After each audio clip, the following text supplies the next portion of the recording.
Okay, now my next inductee, I've known him for a lot of years. He reminded me just today that he used to give me a lift when we worked together in an abattoir up in Brisbane there. I completely forgot that. So he's brought back that to my memory again, which is great. So please give a huge round of applause for Derek Milham. Thank you. And Leo Butel coming up here. Thank you very much.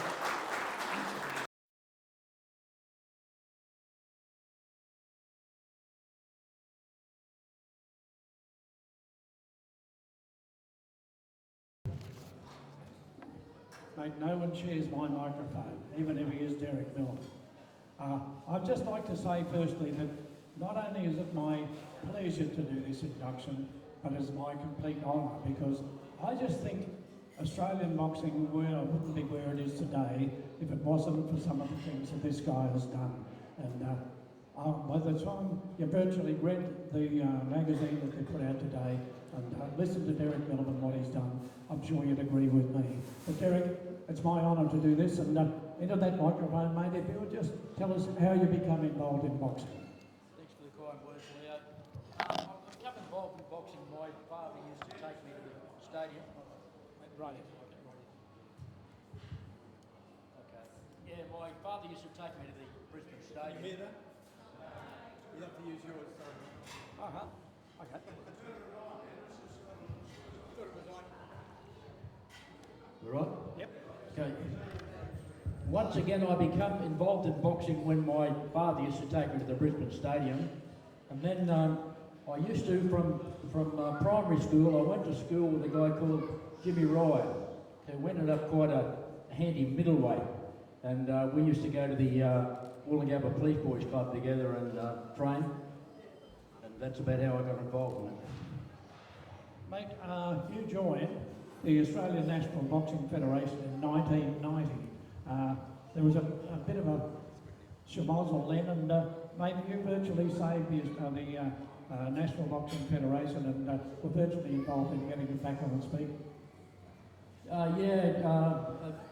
Just in a short story, what happened was actually I joined the professionals in 1990 after 10 years in the amateurs, and a delegation from Queensland went down to the Australian National Boxing Federation annual general meeting, and Damien Membry would remember a fellow called Peter Bircher was the president and Frank Cool was the secretary. Anyway, I got appointed as the national secretary, and Alan Moore got appointed as the national president. And when the meeting was coming to a close, the past president, Peter Birchall, came over and he said, I have some bad news for you. And I said, what's that? He said, there's not enough money in there to run the association for 12 months. So we had to borrow a couple of thousand off the Queensland branch of the ANBF to keep going. Mate, they were tough days, all right. Mate, there's just one trainer that virtually is a friend of Everett's, Jack Rennie, and you virtually just said, how about asking me about a little story about Everett's friend Jack Rennie and the WBF, the World Boxing Federation. Yeah, this continues on with the financial position with the ANBF. There was a fight in Adelaide between Lester Ellis and a fella called Rocky Berg. I know he got in the ring with green hair and it was a debacle. Ellis carried him for the first round, knocked him out of the second, but there was fights in the dressing room and in the crowd. And the next day I got a phone call from a fellow called Ron Scalf, who was running the WBF. The WBF was actually started, they told me, the guy who, Larry Carrier, owned a racing track with the cars in Bristol, Tennessee. His son wanted to be the world heavyweight champion, so he started up his own organisation. But anyway, Ron Scarf said, "What have we got to do? Will you recognise us?" I said, "Oh, there's no chance. Everything was a bit of a joke." And he said, "What do I need to do?" And I said, "Well, have a talk to Jack Rennie, who's our international coordinator, and maybe Jack can help you out." And it's the best thing that ever happened because Jack, who's one of the best administrators I've ever worked with and become a very close friend, got this guy into Asia. And there was WBF title fights all over Asia. So the WBF said to me, for every title fight Jack Rennie gets, we'll give you 500 US. So within about 12 months we had 25,000. So that really saved the ANBF. We haven't looked back financially ever since. Derek, you've had the opportunity to referee world title fights overseas, which as a referee that must have been a huge honour for you, and some of the world title fights and other bouts you refereed overseas. Yes, I've been fortunate enough, Leo. Probably the highlight was the world heavyweight title in Berlin.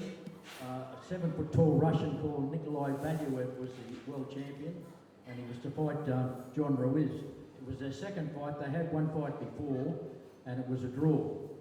Stanley Christodoulou was a referee, and there was some problems, so I replaced him as the referee. It was a good fight. I went the 12 rounds. He retained his title, and I believe that was a genuine world heavyweight title. I believe I'm possibly the only Australian referee that's ever actually refereed a world heavyweight title. Mate, that's a huge honour. But just back on the local scene, mate, you refereed some of the great Aussie boxers as well, and just some of the names that you refereed and some of the little thoughts on some of those bouts. Yeah, most of them, of course. Jeff Horn, Mundine, Tim Zhu, when he was coming through, I refereed him 3 times. Joe Bugner, Michael Katsinas, quite a lot of those guys at the time. Young Tim Zhu, mate, everyone's talking about Tim Zhu and his young brother. He fought the other night. You got a bit of a shock, I think, a bit of a surprise. But young Tim has got a world title fight coming up. I don't want to sound negative, but Ben Horn's a very tough, hard fighter. But you know, Ben's had 4 fights and he got knocked out in his first 2. Not knocking young Zhu, he's probably a real prospect, but in my opinion, he's got a long way to go. And his brother Tim, he's fighting for a world title overseas, you know. Yeah. What's your opinion of Tim? Yeah, Tim's a great fighter. I refereed him 3 times and I could see him getting better every time. And he's got it all, Tim. I'm not sure about the knockout punch, but I'd certainly give him a chance on the world scene. Mate, there's a lot of Australian fighters that did, we were talking about some of the great ones that did really achieve, but there was a few in Australian boxing that you felt didn't quite reach their potential, and we may name some, a couple of those. Yeah, there is. One of them was here. I think he might be gone. Shane Knox. Shane gave it away prematurely. 16 fights. Oh, Shane's here. 16 fights for 16 wins. Shane was a hell of a fighter. In my opinion, he could have gone a lot further if he had stuck at it. The other one is a fella called Cliffy Samarden, a Aboriginal boy from North Queensland. I'd really never seen anything like him.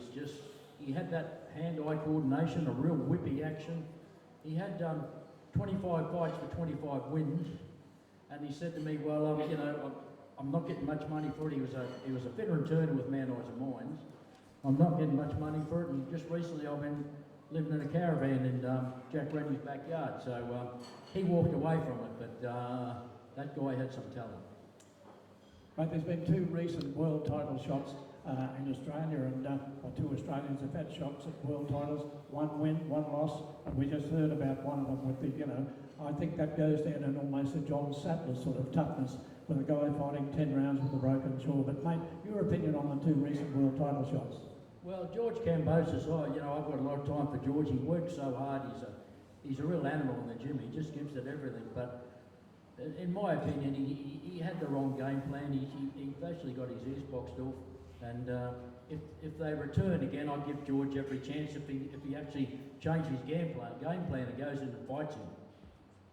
Mate, and what about the effort of that was unbelievable. You know, the guy broken jaw on both sides. He was that far in front. I saw the official scorecards, and you know, coming into the 8th round, he won 6 rounds to 1. So as Mark said, you know, he had to really fall over to lose that fight in the later rounds. But what an effort! And you know, he was underrated in Queensland. A lot of people said, "Who's he beaten?" This other guy was a monster. But boy, oh boy, didn't he make everyone stand up and take notice? That sure did. Mate, just finally, I think this is an induction into the Queensland Boxing Hall of Fame, which, as I say, it's my pleasure and honour to do it to you. But just the title of the position you hold in boxing now, Taban, and what's the ambitions? Where's the future go for Derek Millman in Australian boxing? Well, I've recently stepped down from travelling to all the shows and as far as officiating is concerned, but I remain the ANBF national president, and I'm not sure how much further I'll go with that, but I'll remain for there for the time being. But there's a lot of good young guys coming through. I'm getting a bit old now, and hopefully we can find some good administrators coming through. Exactly. Back to bowls, eh? He's joined the bowls club with me, that's how bad he's going. Eventually, yeah, eventually. Ladies and gentlemen, it's my privilege and honour, as I say, to make this presentation recipient number 91 into the Queensland Boxing Hall of Fame, Derek Miller.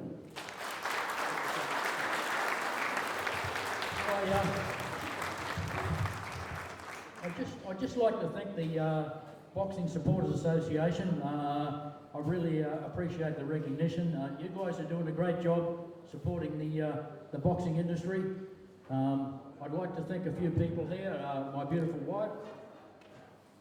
I'm getting all teary-eyed. My mates from the Queensland Amateur Boxing Branch, Steve, Philip, Adam, so on. Also, I'd also like to make mention, many years ago, Brad Vicali and I did a lot of good things together. We travelled, we went to conventions, and things happen, and we both not sure what happened, but I think there's a lot of innuendo coming from other people. I had a lot to do with Brad, as I have to do with all officials as far as his early training for refereeing, and I'm proud of the way he's going with the referee, and guys like Phil Austin, of course. Phil's injured at the moment, but he's a great referee. I've really enjoyed that part of my role, but I'd just like to thank all those people very much.